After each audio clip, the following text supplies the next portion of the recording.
Welcome to RR6 News. Please subscribe, like, share and comment. పేరు శ్రావణి. నేను వాళ్ళ అత్తని.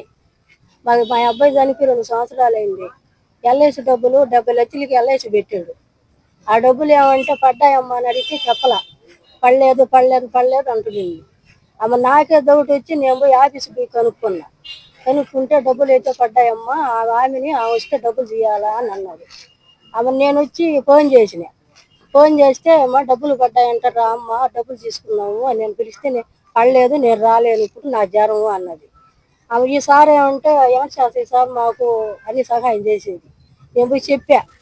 ఆ డ్యూటీ చచ్చిపోయిన తర్వాత ఉద్యోగం వస్తే సంవత్సరానికి ఆడికి వెళ్ళిపోయిన తర్వాత అప్పుడు సార్ కూడా చెప్పింది, ఏమని చేస్తాయి సార్కి చెప్పింది, 22 లక్షలు వాళ్ళకి ఇస్తాను అని చెప్పింది.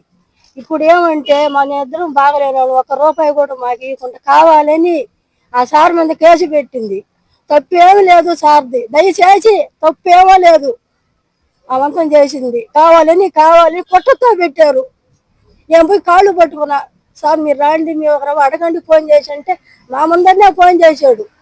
ఏమన్నా డబ్బులు పట్టున్నాయంట కనుక్కోండి, మీ అత్త నువ్వు వచ్చి ఆ డబ్బులు తీసుకొని వాళ్ళకి ఇస్తానన్న డబ్బులు వాళ్ళకి, నీ డబ్బులు వెతుకోబో అని ఒక్క మాట అన్నాడు. కానీ ఏమి ఒక్క మాట ఎత్తల. మళ్ళీ 2వ సారి ఫోన్ చేస్తే స్విచ్ ఆఫ్ అని స్విచ్లో ఎత్తనేలే ఫోను. అది జరిగింది. సార్ది మాత్రం తప్పే లేదు, కావాలని ఇరికిచ్చారు.